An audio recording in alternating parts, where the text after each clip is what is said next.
Bem-vindos a mais uma aula comigo, professora Paula Pombo, professora de português e redação para concursos públicos. E hoje a gente vai falar da prova tão temida, né? Prova teórico-prática cobrada no edital de Itumbiara para o cargo de professor pelo Instituto Verbena. Sim, o Instituto Verbena vem inovando aí na cobrança de discursivas, mudou nos 45 minutos do segundo tempo, né? Há uma prova que a gente vai falar daqui a pouco, que a gente já está mais acostumado para esse tipo de prova, que é inédito no perfil da banca. Tudo bem? Preparados? Cadê a galera que vai fazer esse concurso? Já coloca aqui nos comentários pra gente, tá bom? Já deixa o like, já se inscreve se você não é inscrito, mas vamos deixar de papo furado e vamos para a nossa aula, não é verdade?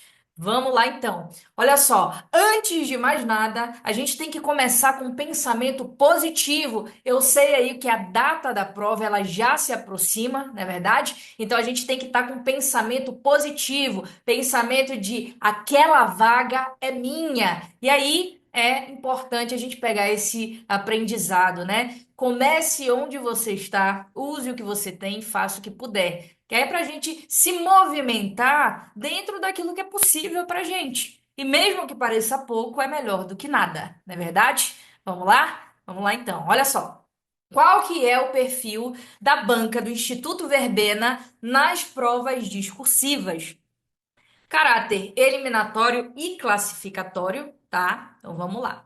Só para a gente entender aqui, ó. Caráter eliminatório e classificatório significa que se você não atingir a porcentagem indicada lá no edital, que normalmente é de 50%, você sai eliminado do concurso, perfeito?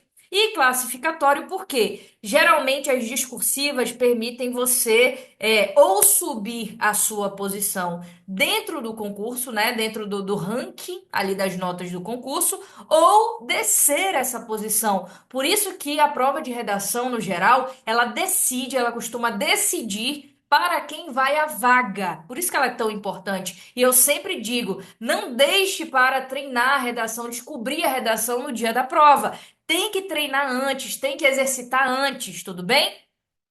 Possui critérios bem delimitados, né? Eu acredito, né, a partir de um ponto de vista profissional, que a banca ela traz um edital ali muito coerente, né?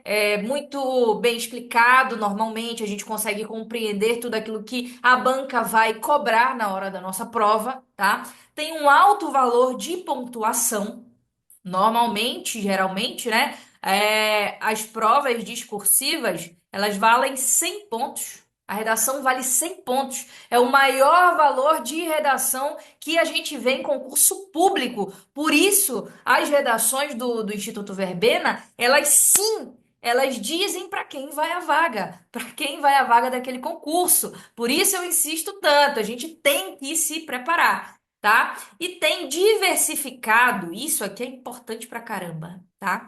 Tem diversificado nos tipos de provas discursivas. Veja bem, se outrora a gente já sabia que tipo de prova o Instituto Verbena iria cobrar, principalmente, a gente está falando aqui, né? Principalmente para o cargo de professor, hoje a gente não tem mais certeza. Por quê? Porque a banca tem diversificado em diversos tipos, seja a redação tradicional, seja a redação por gêneros, aquela em que ela traz propostas como artigo de opinião, carta de leitor, carta aberta, editorial, seja em questão discursiva, tá?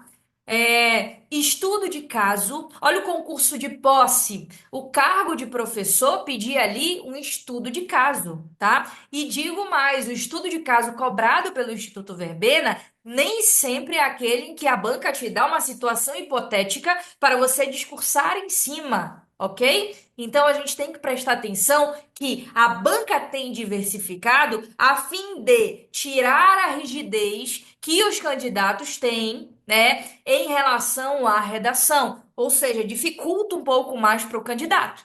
É mais difícil usar, por exemplo, esqueleto de redação, tá?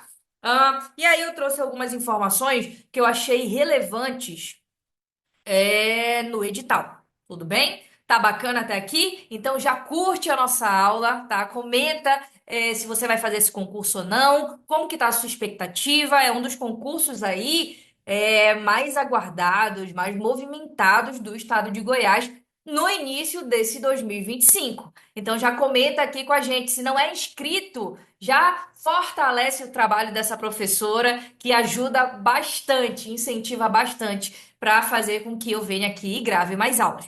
Então, olha só, lá no item 8.1.3 do edital, disse o seguinte: a quantidade de provas corrigidas por cargo será calculada pela soma do número de vagas e do número de cadastro reservas, sendo o resultado da soma multiplicado por 1,5.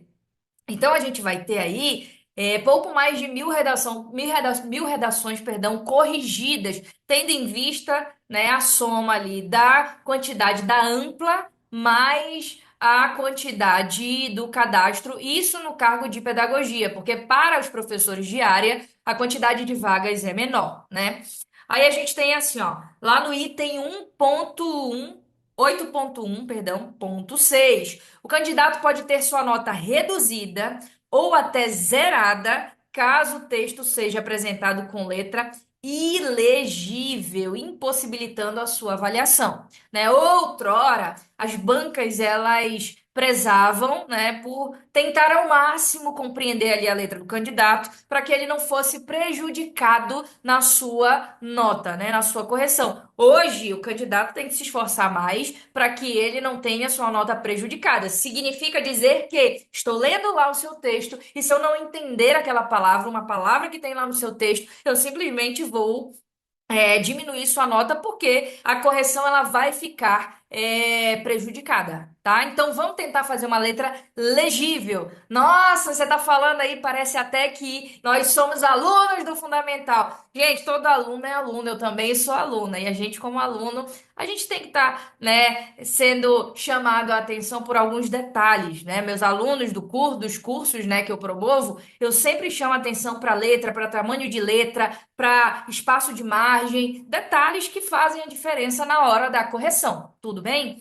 E aqui eu trouxe, né, a quantidade aqui de vagas para professor de pedagogia, que vai ser o cargo mais concorrido, tendo em vista o número de vagas. Então, para ampla, aí nós temos 88 vagas imediatas e 600 vagas para a formação de cadastro reserva. Uma boa quantidade, não é verdade? Então, vamos que a gente precisa garantir aí a nossa vaga nesse concurso. Afinal, meus amigos, esse ano é de concurseiro a concursado. Complete aí, mentaliza isso que vai dar tudo certo. Vamos aqui, vamos seguindo então. Vamos seguindo aqui na nossa aula. Vamos lá. Quais são as etapas e as datas que a gente tem importantes? Vamos lá. O negócio é o seguinte: para o cargo de professor, nós temos aí 3 etapas. Tudo bem? 3 etapas. Sendo elas objetiva com 50 questões, tá? Língua portuguesa, conhecimentos específicos, né? Dentre outros, dentre outras disciplinas. Prova teórico-prática, que é o que está assustando a maioria dos candidatos, tendo em vista que é um pedido inédito desta banca, não é verdade? Mas calma, vamos tentar manter a calma e a gente vai tentar elucidar isso aí ao longo da nossa aula, que vai ser a elaboração de uma atividade pedagógica. Com até, em até, né? Não é com até, em até 30 linhas, ok? Em até 30 linhas, tudo bem? Vamos lá. E a prova de títulos, que você vai atribuir lá o seu título, ou de especialista, ou de mestrado, ou de doutorado, ou de mestre, ou de doutor, né? E uma pontuação. Para a especialização, nós temos lá valendo 50 pontos estrito sensu, aliás, 50 pontos lato sensu e 60 pontos estrito sensu, não é verdade? Todas as etapas, importantíssimo isso aqui, ó, valem 100 pontos, é muita coisa. Agora pensa só comigo, raciocina aqui que eu vou falar uma coisa importante. Veja bem, normalmente a quantidade de pontuação na prova objetiva entre os candidatos é muito similar. Por quê? Porque a gente tem assim, ó, raciocina só comigo. A maioria dos candidatos vai se dar bem em conhecimentos específicos, em conhecimentos pedagógicos, mais ou menos em língua portuguesa. Então, eles tendem a fazer uma pontuação muito parecida. E aí, na prova de títulos, também tendem a fazer uma pontuação muito parecida, porque a maioria tem o quê? Especialização, tem pós, não é verdade? Um ou outro vai ter mestrado, um ou outro vai ter doutorado. Então, responda para mim agora, onde é que a gente precisa se destacar? É na segunda, é na segunda etapa do nosso processo, do nosso certame. É na segunda etapa. Então, neste caso, é a prova teórico-prática. É aqui que a gente precisa se destacar. É aqui que vai fazer com que a gente desponte, né, para as primeiras posições e consiga ficar nas vagas imediatas. Tudo bem? Então vamos lá. Todas as etapas valem 100 pontos, sendo que a gente precisa se sair muito, muito, muito bem, melhor possível, na prova teórico-prática. Beleza? Data de realização das provas, muito em cima aqui, né? Muito em cima aqui, que é ah, dia 30 de março. Falta pouquíssimo tempo, né? Mas não se desespera, a gente tem que aprender a controlar a nossa mente, as nossas emoções, para que a gente consiga fazer aí, ó, uma boa prova, não é verdade? Então, vamos mantendo aqui, ó, a coerência, a paciência, sobretudo, não é verdade? Então, a gente tem que manter a calma. Tem gente que diz, aluno meu que diz assim: nossa, mas eu estava tão ansiosa que eu não consegui fazer a minha prova. A ansiedade, ela vai atrapalhar a gente, entende? Ela vai atrapalhar a gente, não vai permitir com que a gente consiga mostrar aquilo que a gente aprendeu. Então, tem que primeiro manter a calma e lembra, né? Quem que vai fazer toda a diferença nesse concurso? Prova teórico-prática. Nas demais provas de concurso, é redação, gente. Não tem pra onde correr, tá? Vamos seguindo aqui a nossa aula. Olha só, o que que o edital estava cobrando antes da alteração? O que que ele estava cobrando? Aquilo que pra gente é muito mais tranquilo, né? É aquela prova de redação a partir de gêneros textuais, em que você tinha exatamente esse quadro de distribuição. Olha só, a adequação ao tema, 20 pontos. Adequação à leitura da coletânea, 20 pontos. Ao gênero textual, 20 pontos. A modalidade escrita, 20 pontos. Coesão e coerência, 20 pontos, totalizando aí 100 pontos. Então, a prova de redação era composta de um tema, né, que o candidato deveria desenvolver seguindo uma das propostas contidas na prova. Que propostas eram essas? Artigo de opinião, carta de leitor, carta aberta, editorial, manifesto, entre outros, né? Que a banca está acostumada aí a cobrar. Porém, aos 45 minutos do segundo tempo, fomos surpreendidos, né? Antes aí da abertura das inscrições, a banca mudou completamente o estilo da segunda etapa. Eu não vou nem dizer o estilo da prova discursiva, mas é o estilo da prova discursiva, né? Mudou completamente para uma prova teórico-prática. Quais são então os critérios atuais de correção? A adequação, opa! A adequação à estrutura e sequência lógica, isso aqui é importante pra caramba. A estrutura e sequência lógica, né? Que está relacionada aí com a coerência. Sequência lógica está relacionado, sobretudo, à coerência.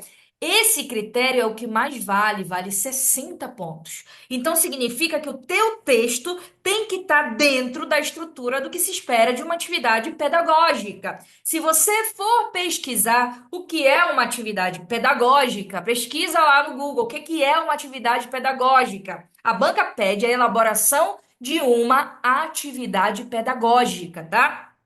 Atividades pedagógicas são estratégias de ensino e aprendizagem planejadas por educadores para promover o desenvolvimento das aulas. Então, o que que é uma atividade pedagógica? É você planejar algo que você irá executar com os seus alunos para favorecer o conhecimento e o desenvolvimento deles em sala de aula. Tudo bem? Então vamos lá. Entendemos isso? Bacana? Porque eu sei, eu acompanho aí alguns grupos de WhatsApp e o alvoroço é tremendo. Nossa, mas não vai ser plano de aula. Então, a atividade pedagógica, muito provavelmente, se encaixa dentro de um plano de aula, gente, né? Quando diz prova teórico-prática, teórico, né, de você escrever, né, ali o que você pretende realizar. Prático é porque aquilo vai ser executado, né? Lembrando, a atividade ela tem que ser colocada como se ela ainda fosse ser realizada, tudo bem? E a gente já viu a definição do que é uma atividade pedagógica. Né? São estratégias a serem, que são planejadas a serem executadas para desenvolver, né, os alunos, tudo bem? Então, só a estrutura vale 60 pontos. Aqui é o nosso critério máximo. Adequação ao nível e etapa da educação. O que isso significa, Paula? Significa o seguinte, que durante não, que lá na proposta da prova teórico-prática, a gente, a banca ela vai trazer uma proposta, vamos supor, que se encaixe dentro da educação infantil. Então você tem que elaborar uma atividade pedagógica voltada para este público. A banca ela pode cobrar lá educação infantil, educação fundamental, EJA, tá lá nos critérios, tá? Dá uma olhadinha no edital, até o EJA. Então a gente tem que estar ciente disso, tudo bem?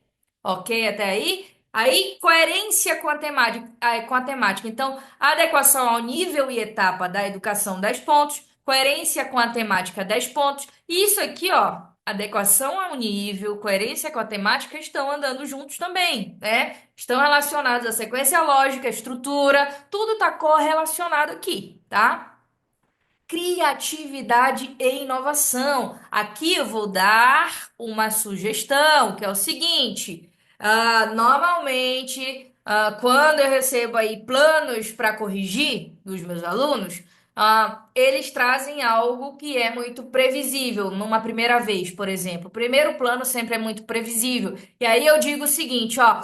Quando a banca cobra criatividade e inovação, é para você trazer algo diferente. Vamos pensar que, né, a rede municipal hoje ela trabalha com alguns recursos já que possibilitam os professores fazerem algo diferenciado. Vamos pensar aí na melhor das intenções. Então, geralmente as escolas municipais elas têm internet, elas têm um projetor, elas têm Chromebooks, que são mini computadores, tá?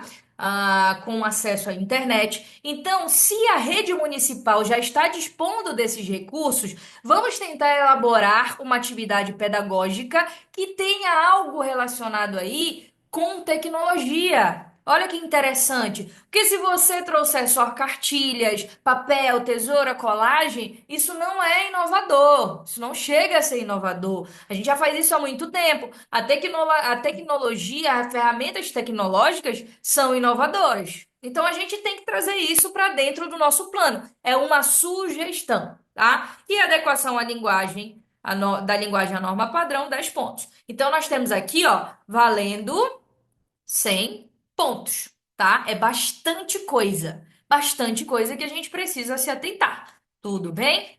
Vamos lá. Vamos de boa.